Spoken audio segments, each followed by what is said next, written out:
नमस्कार, आप देख रहे हैं सत्य हिंदी और मैं हूं आपके साथ कृति सिंह। बिहार में आज तेजस्वी प्रण पत्र जारी हो गया है। चौंकिए नहीं, ये महागठबंधन का चुनावी घोषणा पत्र है, लेकिन नाम रखा गया है तेजस्वी प्रण पत्र। यानी राजनीतिक संदेश बिल्कुल स्पष्ट है कि बिहार में महागठबंधन के सर्वे सर्वा नेता तेजस्वी ही हैं और पूरा चुनाव उनके ही नाम पर लड़ा जाएगा। दूसरी बात यह भी कि ये चुनावी मार्केटिंग की नई शैली भी है। एक तरफ है मोदी की गारंटी, तो उसके जवाब में है तेजस्वी का प्रण पत्र। तेजस्वी के घोषणा पत्र में इस बार युवाओं, महिलाओं, किसानों और गरीबों के लिए कई बड़े वादे किए गए हैं।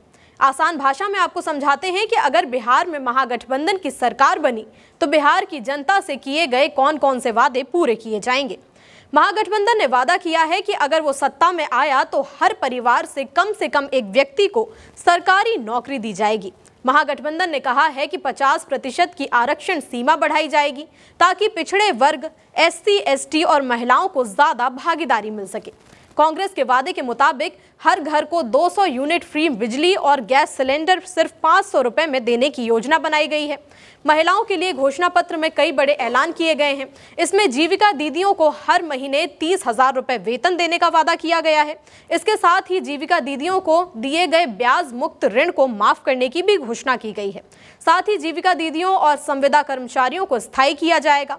इसके अलावा महिलाओं के लिए आरक्षण बढ़ाने और उनकी सुरक्षा से जुड़ी कई नई योजनाएं शुरू करने का भी वादा किया गया है। किसानों को MSP यानी कि न्यूनतम समर्थन मूल्य की गारंटी, कर्ज माफी, बेहतर सिंचाई व्यवस्था और गांव का बुनियादी विकास करने की योजना है। हर परिवार को मुफ्त स्वास्थ्य बीमा, ग्रामीण इलाकों में नए अस्पताल और डॉक्टरों की भर्ती और आयुष्मान भारत योजना को मजबूत करने की बात कही गई है। हर बच्चे के लिए मुफ्त और गुणवत्ता वाली शिक्षा, स्कूलों में शिक्षकों की भर्ती और डिजिटल शिक्षा को बढ़ावा देने की बात कही गई है। बिहार से बाहर मजदूरी के लिए जाने वाले युवाओं को रोकने के लिए स्थानीय उद्योग, स्टार्टअप फंड और स्किल डेवलपमेंट प्रोग्राम शुरू करने की भी बात कही गई है। बेहतर कानून व्यवस्था, अपराध पर लगाम और सड़क पुल जैसी सुविधाओं में सुधार ताकि बिहार को देश का नंबर 1 राज्य बनाया जा सके। आपको बता दें कि घोषणा पत्र में ज्यादातर वही वादे हैं जो तेजस्वी और महागठबंधन के नेता अब तक अपनी रैलियों में करते रहे हैं। यानी इस बार जो बातें मंच पर कही गई थी वो अब लिखित रूप में दर्ज कराई गई हैं।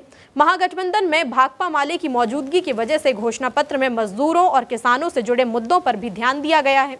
महागठबंधन का कहना है कि इस बार जो वादे किए गए हैं वो हकीकत से जुड़े और पूरे किए जा सकने वाले वादे हैं। पटना में घोषणा पत्र जारी करते हुए तेजस्वी ने कहा कि ये बिहार को देश का नंबर 1 राज्य बनाने का विजन डॉक्यूमेंट है। इस मौके पर कांग्रेस के सीनियर नेता पवन खेड़ा ने कहा कि हमने सबसे पहले मुख्यमंत्री का चेहरा घोषित कर दिया है और अब तेजस्वी प्रण पत्र जारी कर रहे हैं, जिसमें अगले 5 साल के लिए हमारी पूरी योजना है। हम चाहते हैं कि NDA भी अपना CM चेहरा बताए और अपनी योजना जनता के सामने रखे। वहीं VIP प्रमुख और महागठबंधन के डिप्टी CM उम्मीदवार मुकेश सहनी ने कहा कि आज हमने एक नए बिहार के लिए संकल्प पत्र लॉन्च किया है। अगले 30 से 35 साल तक हम बिहार की सेवा करेंगे, जनता की उम्मीदों को पूरा करेंगे और हर वादा निभाएंगे। बिहार की जनता महागठबंधन के साथ है और इस बार हम सरकार बना रहे हैं। दूसरी तरफ NDA के पास कोई संकल्प ही नहीं है। उधर NDA ने ऐलान किया कि वो अपना घोषणा पत्र 30 अक्टूबर को जारी करेगा, लेकिन अब तक उन्होंने अपने मुख्यमंत्री चेहरे पर चुप्पी साध रखी है। लेकिन पूरे बिहार में दोनों गठबंधन रैलियों पर रैलियां कर रहे हैं, वादे और दावे करके जनता से वोट मांग रहे हैं।